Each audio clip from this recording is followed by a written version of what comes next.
Maka bagi orang yang berakal sebaiknya menjauh sejauh-jauhnya kullat taba'ud dari sesuatu yang diharamkan oleh Allah Subhanahu wa taala. Banyak ya, kemarin kita sudah bahas panjang lebar sesuatu yang diharamkan.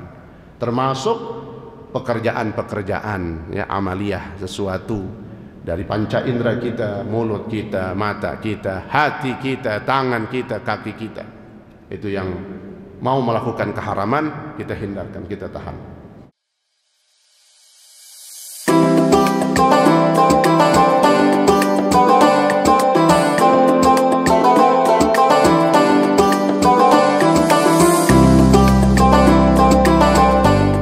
Assalamualaikum warahmatullahi wabarakatuh.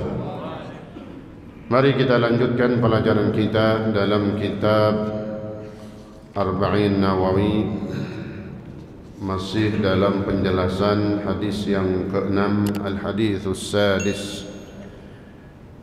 Bismillahirrahmanirrahim. Qala asy-syaikh al-muallif rahimahullahu ta'ala bihi وأدام النفع به وبعلومه وبأسراره في الدارين آمين.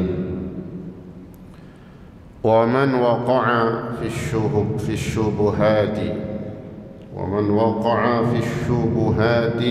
وقع في الحرام،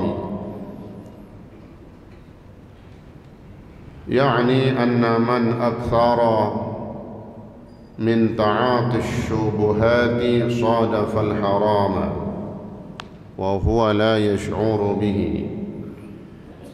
وقيل المعنى أنه يعتاد التساهل في ارتكابها ويتمرن عليه ويتجاسر على فعل شبهة ثم شبهة أغلظ منها ثم أغلظ وهكذا حتى يقع في الحرام عمدا، وربما استولت عليه الذنوب وأخذت بمجامع قلبه فيصير بطبعه مائلا إليه مستحسنا إياها ظانا أنه لا لذة سواها، وحينئذ يبغض من يمنعه عنها ويعرض عمن ينصحه فيها. قد قيل الصغيرة تجر الكبيرة وهي تجر الكفر. نسأل الله السلامة إلى آخره والله تعالى أعلم بالصواب.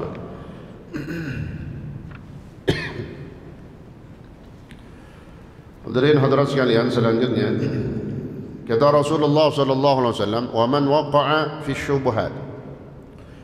Siapa orangnya yang tercebur memakan harta yang syubhat yang tidak jelas halal dan juga keharamannya, ma bainahuma, dia ragu-ragu, dia nggak tahu hukumnya dalam satu permasalahan. Ini halal apa kagak, misalnya begitu dalam hatinya, ini halal apa kagak dalam hati begitu tuh. Nah, itu namanya ada syubhat ya. Nah, ketika dalam hati kita satu permasalahan kita belum tahu hukumnya ya, kalau udah tahu jelas halal ya halal kan gitu, kalau haram udah jelas kita jawab ini gimana hukumnya, apalagi yang berhubungan dengan makanan. Nah, maka kemarin tinggalkan kata Rasulullah SAW, sebab siapa yang sudah jatuh dalam kesyubhatan, ay bi an lam yatruk fi'laha, artinya dia nggak tinggalin, dia tahu nggak tahu hukumnya nih, apa aneh gimana nih hukumnya, halal apa kagak, udah dah dibuat aja udah. Sesuatu yang masih syubhat dia biasain seperti itu. Waqa'a fil haram, maka dipastikan orang itu masuk dalam melakukan sesuatu yang diharamkan oleh Allah Subhanahu wa taala. Terbiasa memakan sesuatu yang syubhat, maka kata Nabi, pada akhirnya orang ini akan masuk dalam keharaman. Nanti nggak terasa jadi terbiasa, yang nggak ada hukumnya dia berani makan. Nanti yang udah haram udah kebiasaan. Nah, ini maka dijelaskan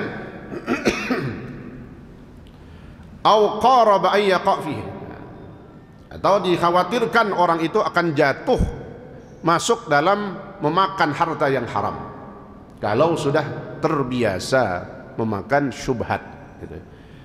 Yakni anna man akthara min ta'ati syubhat, penjelasannya begini, sesungguhnya orang yang akthar, memperbanyak, ini ada keseringan, ada kebiasaan memakan, mengkonsumsi sesuatu yang syubhat, sadafal harama, maka satu saat dia akan melakukan sesuatu yang diharamkan, dia makan barang haram. La yash'uru bihi, sedangkan dia nggak terasa, karena kebiasaan tuh, barang yang nggak ada hukumnya dia makan juga, itu kebiasaan. Itu wanti-wanti dari Rasulullah SAW yang harus kita waspada. Ini kan tadi itu sering kadang dalam satu permasalahan kita nggak tahu hukumnya, maka fas'alu ahla dzikri in kuntum la ta'lamun. Ketika kita nggak tahu satu hukum, bertanya kepada ahli dzikir. Ahli dzikir di sini jangan ikutin orang liberal. Orang liberal mengartikan ahli dzikir Nasrani. Ahli dzikir jelas kata Imam Haddad dalam kitab Risalatul Muawanah, ayil ulama ar-rasikhun, ulama. Ini katakan ulama siapa? Orang yang takut kepada Allah. Orang yang takut kepada Allah siapa? Orang yang beriman kepada Allah. Beriman kepada Allah, takut kepada Allah, nah itu para ulama. Ya, jadi bukan Yahudi, bukan Nasrani, ya. Tapi adalah al-ulama. Nah, bertanya kita kepada ulama-ulama kita tentang hukum-hukum sesuatu yang berkaitan dengan permasalahan kita. Waqila al-ma'na annahu ya'tad at-tasahul fi irtikabiha. Maknanya lagi kata ulama bahwa orang itu akan terbiasa, ya'tad, terbiasa meremehkan, menganggap gampang memakan barang syubhat dulu, ya, barang yang nggak jelas hukumnya. Kalau udah kebiasaan, orang itu akan terbiasa. Wa yatamarranu alaihi, dan udah terlatih dia, udah namanya udah terdidik, tapi terdidiknya makan barang yang nggak jelas, syubhat. Wa yatajasar ala fi'li syubhatin, kalau udah sekali makan barang syubhat, maka dia akan makan lagi satu kesempatan yang lain. Tsumma syubhatin aghlaw, bahkan yang lebih remeng-remeng, apalagi biasanya jumlahnya gede, nah jumlahnya kecil nih, nggak jelas hukumnya, biasa makan. Besok gedean lagi, nah gede nih kan, kebiasaan, udah meremehkan hukum, ya. Tsumma syubhatin aghlad katanya. Kemudian syubhat yang lebih besar lagi akan berani dia makan itu. Tsumma aghlad wa hakadha, dan begitulah hatta yaqa fil haram amdan. Kata Nabi apa? Sampai orang ini berani makan barang haram amdan, dengan sengaja. Nauzubillah. Hati-hati ya. Kullu lahmin nabata fihi haramun fannaru aula bihi. Haram, sesuatu yang diharamkan Allah kita jauhkan. Sebab dalam hadis sahih, kullu lahmin, setiap daging yang di situ ada tumbuh, pernah masuk di dalamnya barang haram, ya, termasuk juga di dalamnya syubhat, karena syubhat sering dikerjain bisa jadi haram. Fannaru aula bihi, maka nerakalah yang lebih pantas bagi orang itu. Na'udzubillah min dzalik. Dan banyak kaitannya dengan ibadah kita, banyak kaitannya juga dengan doa-doa kita yang mungkin tidak diijabah oleh Allah, nggak diberikan hajat-hajat kita karena ada barang haram, makanan haram, sesuatu yang haram yang kita makan. Na'udzubillah min dzalik. Wa rubbama staulat alaihi adz-dzunub wa akhadhat bi majami' qalbi. Nah, orang yang sudah terbiasa melakukan makan barang syubhat, dosa udah biasa dia. bahasanya udah nggak takut dosa. Ya Allah, naudzubillah. Wa akhadhat bimanyabi'i qalbih, dan sudah menguasai seluruh hatinya. Ya, jangan sekali-kali, kenapa? Udah sekali ketagihan dia, kelanjutan dan keterusan. Fayasiru bi tab'ihi ma'ilan ilaiha, maka jadilah wataknya, tabiatnya condong kepada memakan barang yang haram. Ada gak yang begitu orang? Banyak ya. Udah tahu punya orang, udah jelas nih, kalau dia haram, dimakan juga, diambil juga. Lalu gimana katanya? Wa hina idzin yabghat man yamna'uhu anha. Ini ulama sampai jelas banget keadaan orang kalau begini gimana, kondisi psikologisnya gitu. Ini orang kalau udah model begini, sering makan barang haram, dia akan murka, marah, gampang marah, man yamna'uhu anha, kepada orang yang mencegahnya. Ya. Betul gak? Itu watak, dengan sebab makan barang haram maka kelanjutannya begitu. Setan udah yang menguasai, sehingga ada yang mencegahnya, melarangnya, ngasih nasihatnya, dia marah. Ya, bahkan dia nggak gubris. Wa yu'ridu amman yansahuhu fiha, dia akan berpaling, dia ngumpet dengan dia nggak datang, dipanggil, panggil ustaz, mau dikasih nasihat supaya jangan gini mulu, nggak datang. Itu wa yu'rid, berpaling dari orang yang akan memberikan nasihat kepadanya. Na'udzubillah. Ya, na'udzubillah. Mati masih dalam keadaan seperti itu, su'ul khatimah. Su'ul khatimah, neraka langsung udah. Jelas kata Nabi, fannaru aula bihi. Sedangkan tujuan hidup kita nggak ada yang kita tuju kecuali ridha Allah. Yang nggak ada yang kita cari kecuali surganya Allah Subhanahu wa taala. Bahkan kalau bisa kita jangan sampai masuk ke dalam neraka. Dosa-dosa kita diampuni oleh Allah Subhanahu wa taala. Taubat kita diterima oleh Allah Subhanahu wa taala.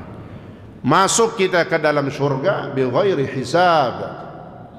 Kalau bisa masuk surga tanpa hisab, tanpa ditanya lagi, tanpa hitung lagi, tanpa direken lagi, langsung surganya Allah Subhanahu wa taala. Mau enggak, Pak? Itu kemauan kita. Jadi dasar dari situ kita akan menghindar dari sesuatu yang dilarang sama Allah. Jadi lihat konsep tujuan kita hidup dulu. Kalau kita sudah tahu target kita ridha Allah, surganya Allah, berkahnya Allah, maka kita akan menjauh dari sesuatu yang diharamkan. Dimulai dari yang syubhat. Dimulai dari yang syubhat kita tinggalin, apalagi yang haram kita jauhkan.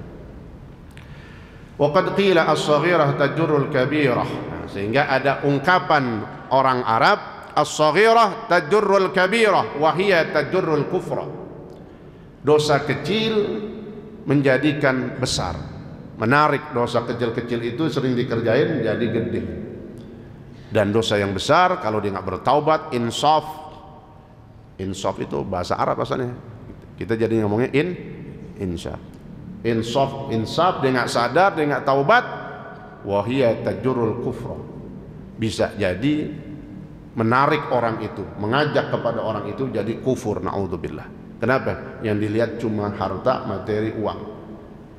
Seandainya diiming-imingin, ini orang begini, diiming-imingin, ayo kasih rumah itu, ini tapi syaratnya semuanya rumah komplit ada udah. Tapi syaratnya keluar dari Islam. Syaratnya ente keluar dari Islam, masuk ke agama saya, kata itu orang kafir. Bisa kan?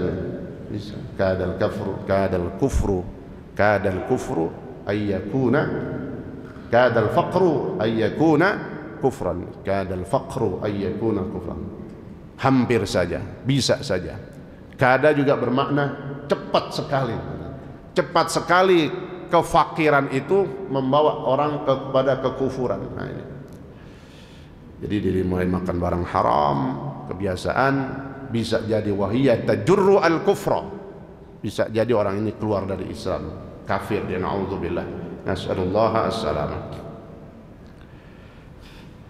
Contohnya apa? Wa yaqtuluna al-anbiya'a bighairi haqq dzalika bima 'asaw. Ada contoh dalam kehidupan Bani Israel, kita dengar kisahnya, orang Bani Israel ini berani membunuh para nabi. Nabi dibunuh. Nabi itu orang pilihan. Sumiyan nabiyyu litanabbu'ihi, kata ulama. Nabi itu habis, kan ada nabi, ada rasul. Nabi itu orang yang dipilih, pilihan Allah. Ar-Rasul, dia nabi juga, utusan juga Allah. Nabi itu. Jadi kalau nabi bukan sembarangan. Kok ada sekelompok manusia di zaman kelompok Bani Israel, dia berani membunuh para nabi, bukan atuk. Nabi itu banyak banget. Kenapa katanya? Kata Allah, wa yaqtulunal anbiya bighairi haqq. Mereka berani tuh bunuh nabi-nabinya. Dibunuh-bunuhin nabi, dibunuh. Ya Allah.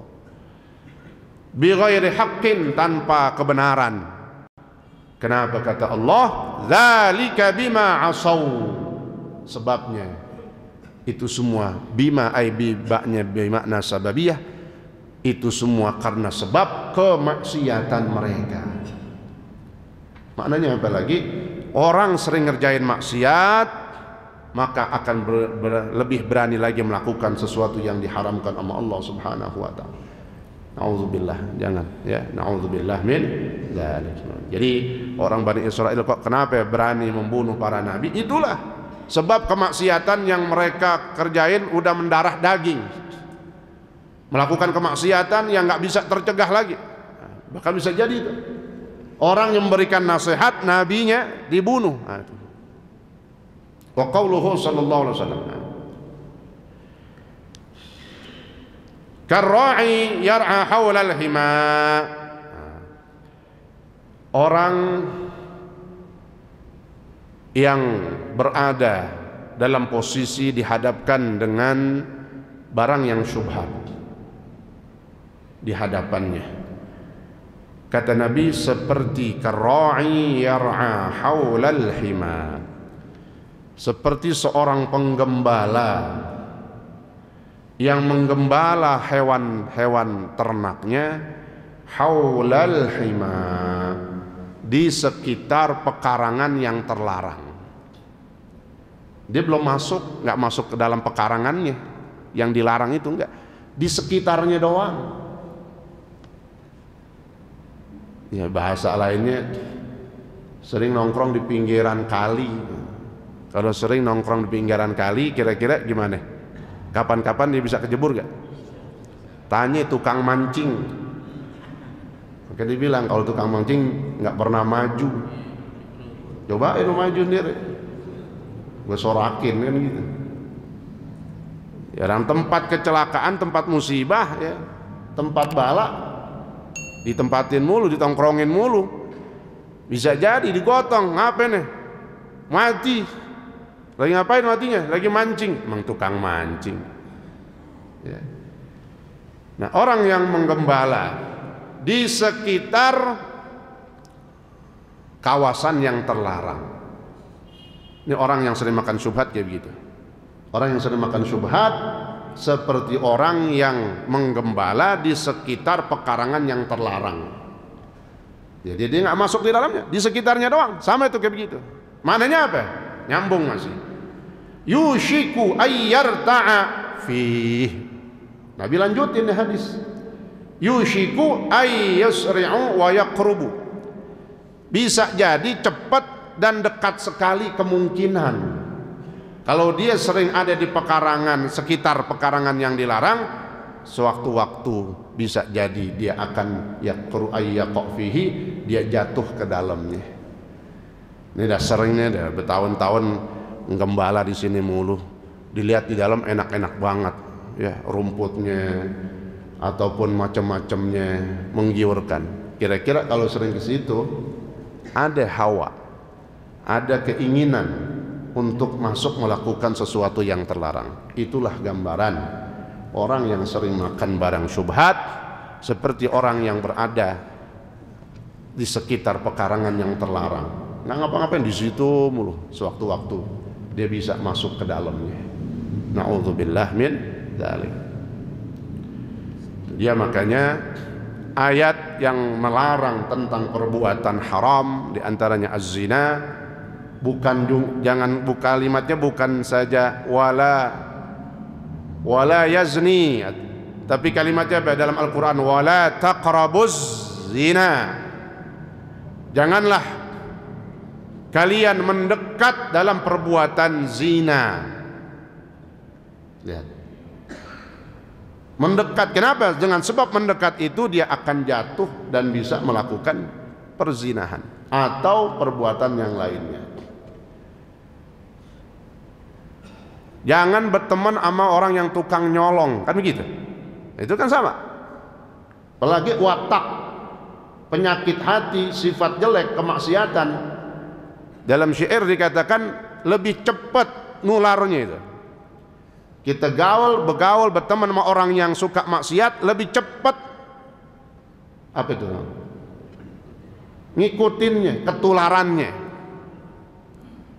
Yang sehat, bahasanya deketin yang sakit, gampang ketularannya. Bahasanya itu, khususnya penyakit hati tadi. Tapi kalau orang sakit dideketin sama orang sehat, susah kadang. Tadi itu dikasih nasihat dia nggak mau, dia marah, dia berpaling, dia nggak datang. Tapi hati-hati, jangan bergaul dengan orang-orang yang buruk, orang yang jahat, orang fasik, orang munafik. Ya, makanya biasanya kelompok munafik masuk ke dalam kelompok munafik, ngikut, bersih banget nih tadinya. Bahkan seorang ulama besar kita tahu dah masuk kandang macan, banyak tipu daya kemunafikan, kira-kira dia ngikut gak? Ngikut pasti. Ya, naudzubillah. Itu contoh gambarnya. Ya, sesuatu yang kita takutkan kita jatuh ke dalamnya, yang dilarang sama Allah, jangan kita ngerembet-ngerembet, jangan deket-deket. Gue nggak minum, cuman nemenin doang. Iya, nemenin sekarang. Ya. Besok banyakan lo kan gitu. Ya. Di mandi bisa. Gitu. Ya, jadi itu rumusnya. Ya. Orang yang mendekat sesuatu yang terlarang, maka bisa jadi dia melakukan sebenarnya. Wa wajhu hada tamtsil anna ar-ra'i yajruhu ala wa inna likulli malikin hima. Kata Nabi selanjutnya, ketahuilah katanya. Ay annal amra kama dzukir, ketahuilah sesungguhnya bagi setiap kerajaan, bagi setiap kekuasaan, dia punya batasan-batasan yang dilarang. Dalam setiap peraturan dan perundang-undangan itu pasti ada larangan-larangannya. Ya. Wa ala wa inna himallahi maharimuh, dan ketahuilah sesungguhnya himallah, batasan-batasan Allah yang harus kita jauhi adalah apa? Maharimuh, sesuatu yang diharamkan oleh Allah Subhanahu wa ta'ala. Sesuai dengan konteks hadis yang kita bahas, al-halalu bayyinun wal haramu bayyinun wa bainahuma umurun mushtabihat. Jadi ada himallah. Apa hima? Batasan-batasan peraturan yang di situ harus kita jauhin, kita hindarkan. Itulah maharimuh, sesuatu yang diharamkan oleh Allah Subhanahu wa ta'ala. Ay ma'asihi allati harramaha. Faman dakhala himah birtikabi syai'in minal ma'asi faqad istahaqqa al-uqubah wa man qarabahu yushiku ay yaqa'a fihi. Fayanbaghi lil 'aqil ay yataba'ad al-muharramat kull taba'ud. Maka bagi orang yang berakal ya, akil itu artinya orang berakal. Tapi ada orang namanya akil doang, kagak berakal. Tahu ya? Nggak usah sebutin dah. Ya, itu. Nggak usah sebutin, nggak tahu sendiri udah. Fayambaghi lil akil. Makanya kalau bisa tambahin tuh orang namanya ghairu akil, gitu. Nggak berakal. Ya. Maka sebaiknya bagi orang yang berakal, bukan berotak. Otak lain sama akal. Kalau otak itu fisiknya, tempatnya. Kalau akal itu sesuatu yang Allah berikan kepada kita yang melebihkan dan membedakan dengan makhluk lain. Itulah al-aqlu. Emang apa sih kok kalimatnya akil? Iya. Summiyal aqlu lita'aqqulihi. Akal itu pengertiannya apa? Akal itu sesuatu yang bisa membedakan mana yang baik dan mana yang buruk, mana yang cakep, mana yang jelek. Ini bukan orang, maksudnya dalam segi perbuatan, amalan. Itu yang namanya akal. Maka ketika masih ada akal kita bisa menolak keharaman yang syubhat. Tapi kalau udah dimakan aja, apalagi modelnya tadi itu yang saya bilang, namanya doang akil. Tapi kalau ada yang bayar, ngomong dah sembarangan dah, bayar bikin gaduh, nah, namanya bukan akil lagi udah. Kenapa? Udah nggak bisa bedain mana yang halal haram. Bahkan semua yang dimakan yang haram, sogokan semua. Nah, makanya tadi saya bilang namanya bukan akil lagi, udah ganti. Sebab akalnya udah nggak berfungsi. Maka bagi orang yang berakal sebaiknya menjauh sejauh-jauhnya kullat taba'ud dari sesuatu yang diharamkan oleh Allah Subhanahu wa taala. Banyak ya, kemarin kita udah bahas panjang lebar sesuatu yang diharamkan.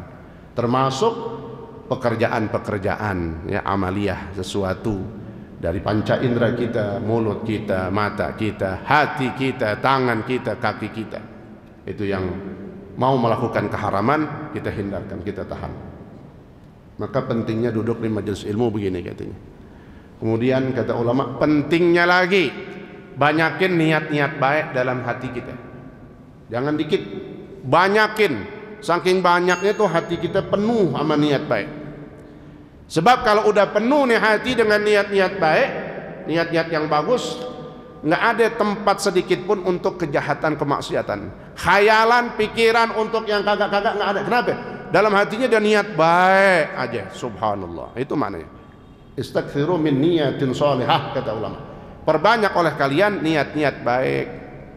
Fungsinya tadi, kalau udah penuh hati kita dengan niat baik, meskipun kadang kita nggak sempat kerjain semua, tapi istimewanya kan apa? Kalau niat baik itu berpahala, dapat pahala. Tujuannya juga supaya menghindarkan hati kita ini dari perbuatan yang tidak diridhai oleh Allah, perbuatan yang diharamkan oleh Allah. Na'udzubillah.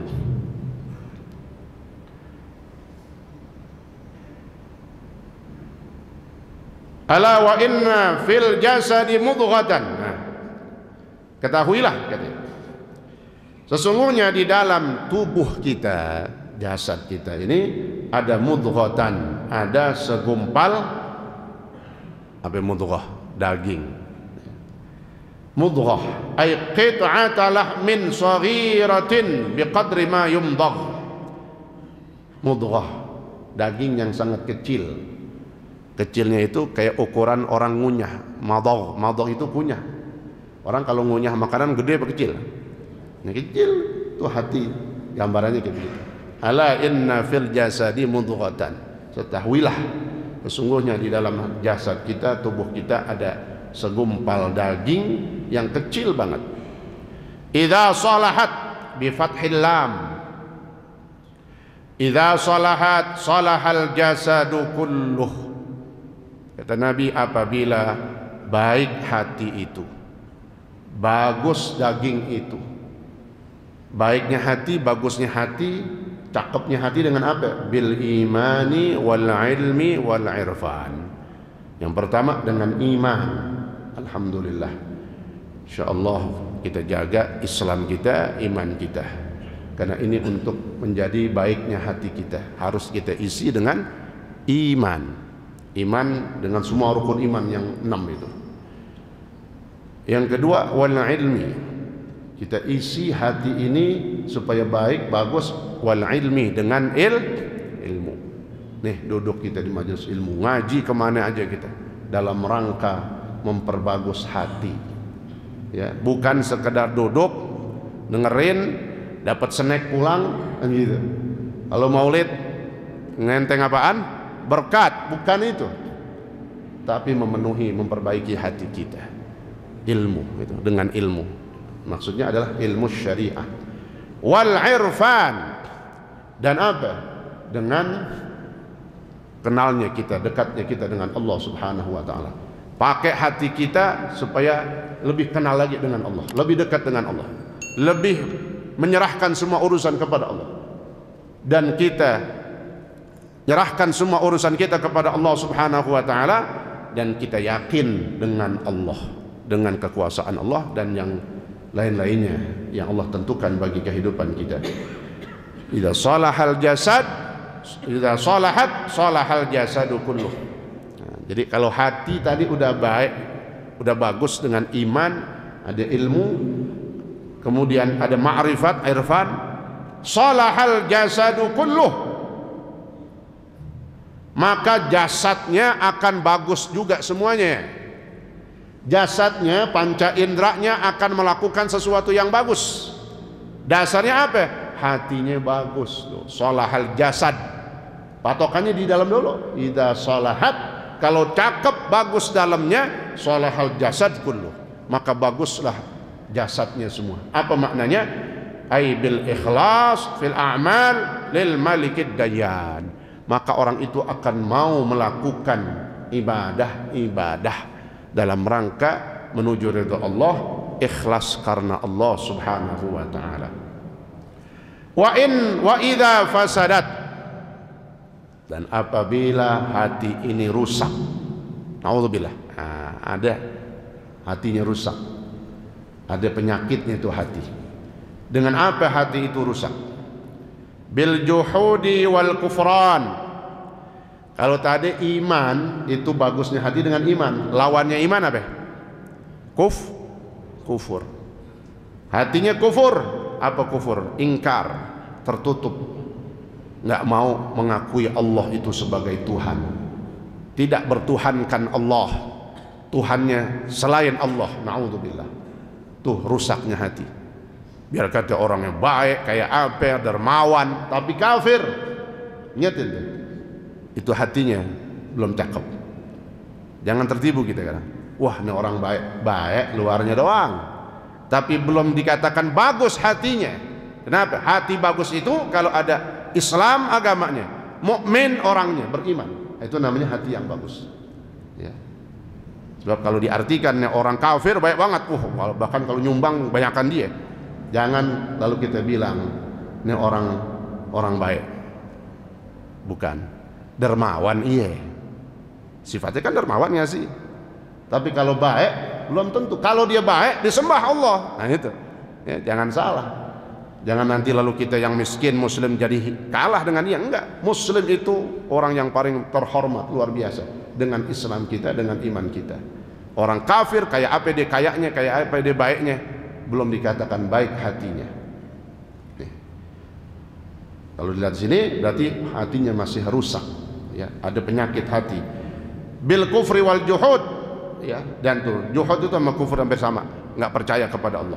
Nah, kalau hatinya udah rusak, fasadal jasadu kulluh, nyambung. Ini orang kafir tadi hatinya rusak, nggak mengimani Allah, nggak percaya sama Allah itu sebagai Tuhan, ya jasadnya juga rusak. Makanya yang disembah apaan?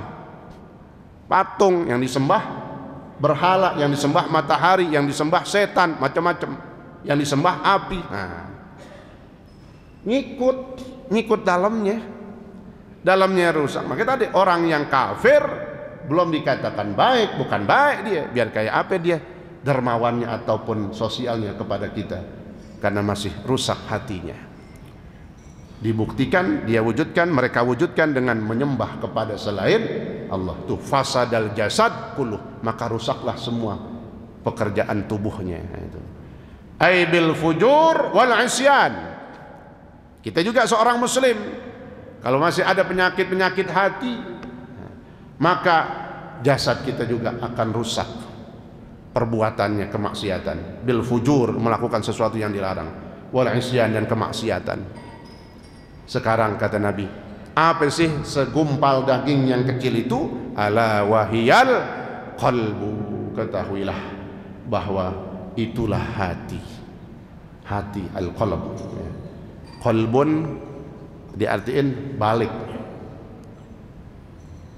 hati-hati, Qalbu itu sesuai maknanya, namanya qalbun, kebalik dia. Maknanya apa? Lebih cepat bolak-baliknya hati. Kalau kata Nabi, innal qalba asra'u taqalluban, sesungguhnya hati itu lebih cepat bolak-baliknya. Lebih cepat dari apa? Lebih cepat dari air yang menggolak, mendidih. Kalau air udah mendidih, Pak, lihatin tuh. Ya, masak air sampai matang, begitu matang sampai mendidih. Oh, lihatin tuh. Tuh air yang di atas. Kan kita lihat kayaknya cepat banget tuh dengan panasnya. Hati lebih cepat bolak-baliknya. Maka jangan kaget. Barusan dibilang begini, iya sama gue lain nih ngomongnya. Loh, jangan kaget. Hati, dia punya hati. Ya, makanya jangan aman-aman, enggak. Makanya perlu ada tabayun, minta kejelasan dulu, jangan ngambil sikap duluan. Karena tadi orang bisa berubah hatinya cepat banget. Maka kita minta kepada Allah, khususnya buat hati kita masing-masing. Ya muqallibal qulub, tsabbit qalbi ala dinik. Nah, yang terpenting dalam hati kita ini sampai mati gimana? Kita minta sama Allah. Ya muqallibal qulub, wahai zat yang maha membolak-balikan hati. Sampai doa ini dimasukin sama Nabi dalam doa di dalam sholat di akhir sebelum salam. Itu maknanya ini doa penting banget. Karena kita nggak tahu bolak-balik hati kita sampai akhir kita, hati kita gimana? Naudzubillah dari su'ul khatimah, naudzubillah. Mudah-mudahan Allah matikan kita dalam keadaan husnul khatimah sesuai dengan doa kita. Ya muqallibal qulub, wahai zat yang membolak-balikan hati, tsabbit qalbi ala dinik, tetapkan, mantapkan hatiku ya Allah di dalam agamamu, Islam, beriman kepadamu ya Allah. Amin ya rabbal alamin.